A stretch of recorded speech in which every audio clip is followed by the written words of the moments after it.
In this lesson, we talk about another V-Ray light type, which is dome light. Dome light is often used for image-based lighting or IBL. In this popular lighting method, you take a high dynamic range image or an HDRI and use it as your light source. So when you create a dome light, you basically have a virtual spherical or hemispherical light source around your entire scene. Then you assign an HDR image to that sphere or hemisphere, and you would get a nice beautiful lighting which is based off of the color and intensity information from that texture that you have assigned to your dome light. Let me quickly show you what we have in the scene here. First, we have this clock, this bottle, and these books, and also this plane object here.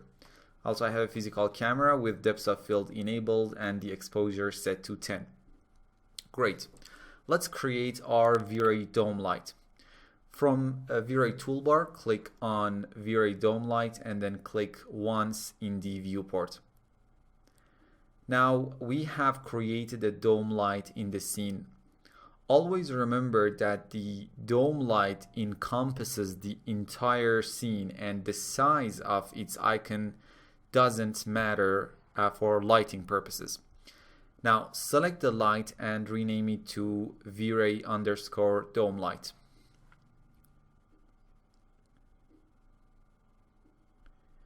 In the modify panel, the first thing you need to do is to define the texture you want to use with your dome light. If you go to hdrlabs.com/sib/archive.html, you can find tons of free HDR images that you can use according to their terms of service. Now go ahead and download this lobby HDR image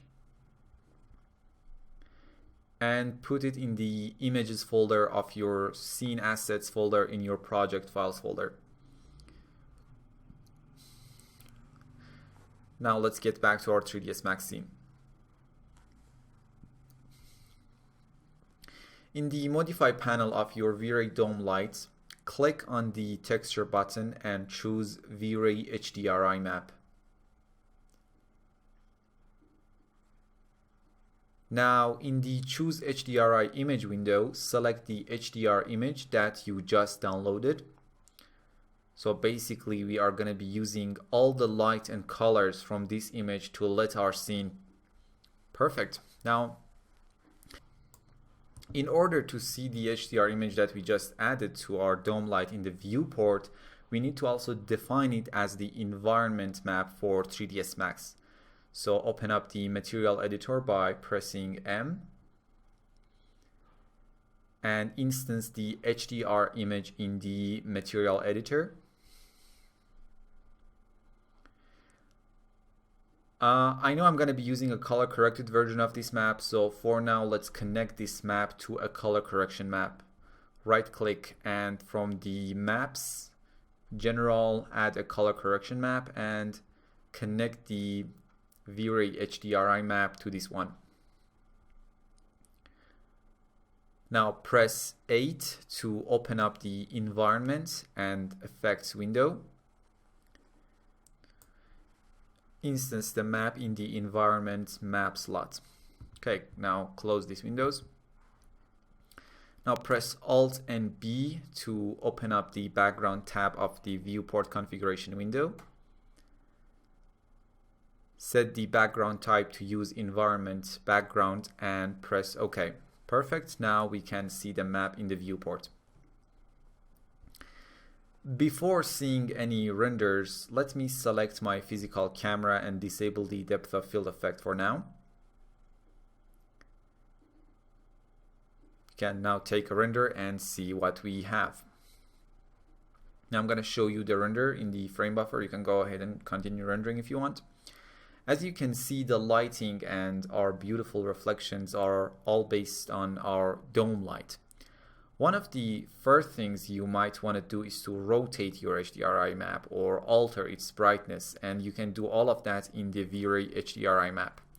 So let's open up our material editor and also let me run V-Ray RT.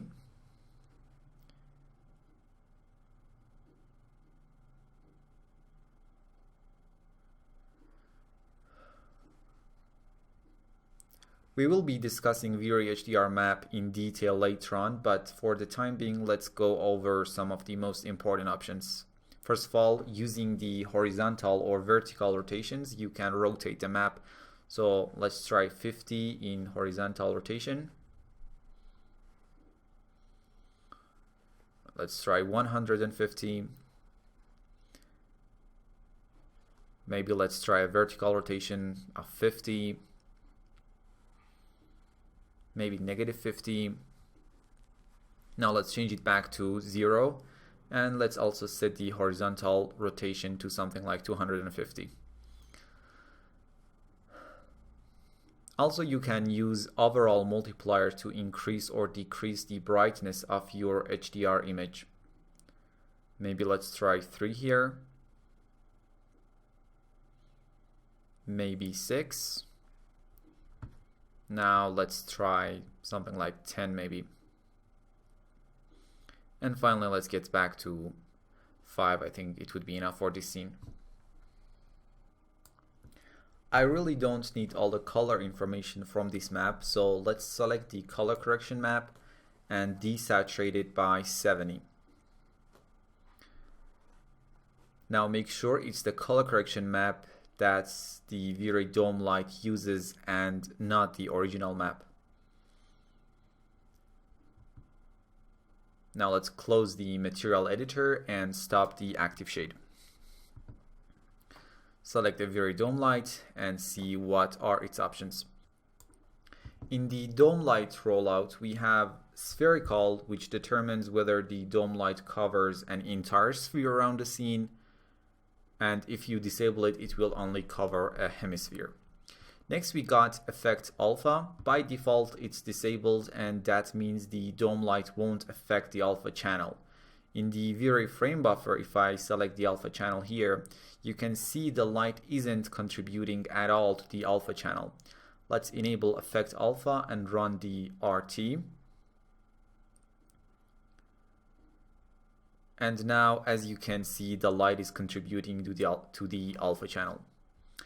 Next, we have lock texture to icon. If enabled and I rotate the dome light in the viewport, you can see the HDR is rotating in the render. So you can control the placement of your map this way instead of going and changing it in the V-Ray HDR map.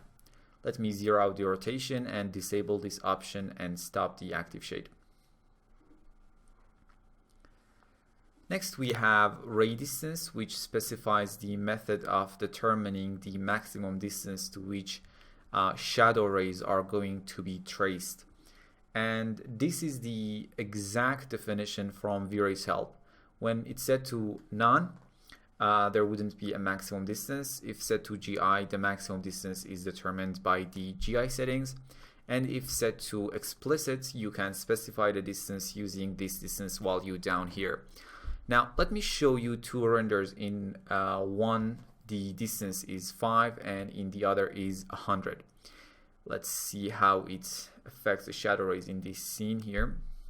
As you can see in the frame buffer, clearly the shadows are less visible in the version with distance set to 5. Now, let me change the ray distance method to none and untick effect alpha and lock texture to icon. Then we have photon emissions options, and these two options are for when you have caustics enabled in your scene. Target radius defines a sphere around the light icon where photons will be shot, and emit radius defines a sphere around the light icon from which photons will be shot towards the target radius area. Now we're going to be discussing caustics definitely, and I'm just going to explain these options very quickly because we haven't talked about caustics yet. Let me just quickly show you how these radii affect the caustics. First, we need to enable caustics. So in the render settings window and in the GI tab, enable caustics, and just to see the effect clearly, let's set the multiplier to 30. Also in the V-Ray tab, set the image sampler to progressive and limit the render time to 1 minute. If you go ahead and render the scene you can see after the GI calculation, we have an immediate result, and it is refining as the time goes by.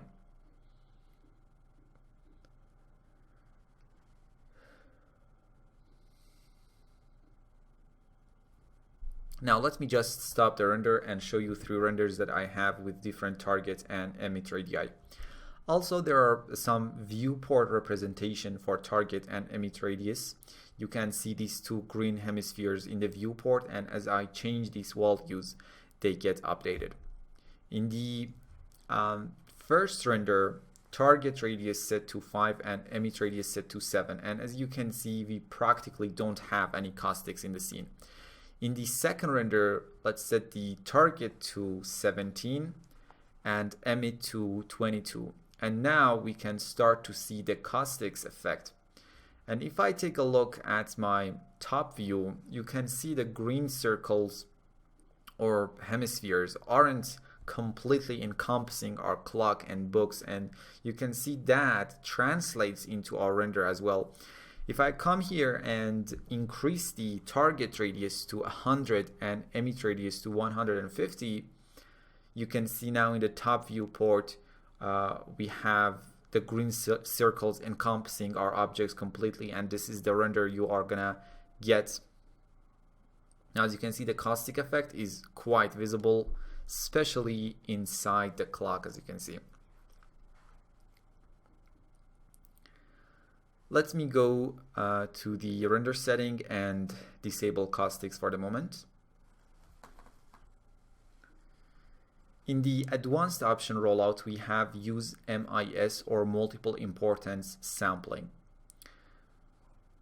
Let me go to the material editor and select V-Ray HDRI map and click on the view image button. You can see in this image we clearly have darker and brighter values. Some sections are emitting more lights and some parts are darker. When MIS is enabled, or multiple importance sampling, V-Ray will trace more rays in the direction or directions where the light is coming more strongly. You really don't need to change these options, and you'll be better off leaving this option alone all the time, but let's see a few render comparisons and see how it might affect your renders. First, go to the render setting and limit the render time to 3 minutes. In the render elements tab, let's add lighting, global illumination, and reflection passes, and press OK. These passes are essential to see what exactly MIS and multiple importance sampling are changing when it's enabled and disabled. Let's go back to our frame buffer and see 2 renders with and without MIS enabled. The first render is with MIS enabled, and in the second one it's disabled. As you can see, the results are very different in this particular scene when the entire lighting is coming from one V-Ray dome light. You can see we get noisier reflections, some fireflies or these very bright pixels here and there. Also, if I go to the other passes like global illumination and compare the two, you can see they have different information about the lighting. And the same thing goes for the lighting pass as well, and the reflection pass. As you notice, the lighting information is distributed differently between passes when MIS is enabled compared to when it's disabled. And now, as I mentioned, just don't touch this option and let it be enabled unless you know what you're doing. Let me turn on use MIS again and close the frame buffer. Now let me select the physical camera and enable depth of field. As you can see, my aperture size is set to 6, so we are gonna get a very shallow depth of field. In the render setting window and comment tab, let's set the output size to 1600. And in the V-Ray tab, change the image sampler to bucket. Let's set the max subdivision to 24 maybe, and noise thresholds to 0.01 and change the bucket width to something like maybe 32. This is basically the size of the buckets or squares that you see them when you render your scenes in the frame buffer.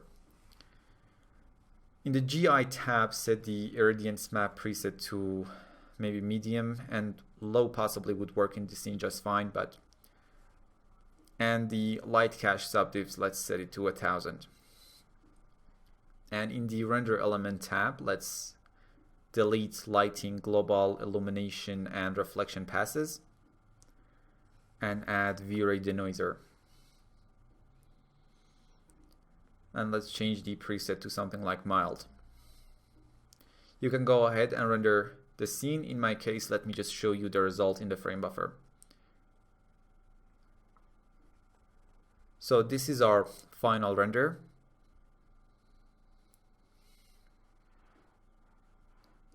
And this is our V-Ray denoiser pass. Let's make some quick color corrections in the frame buffer. First, enable the white balance and set temperature to maybe something like 7000. Enable color balance and make the shadows a bit bluer, maybe something like 0.16. Also enable the highlights and make them a bit warmer, maybe something like 0.08 or 0.1 would just be fine. Now let's add some contrast using curve section.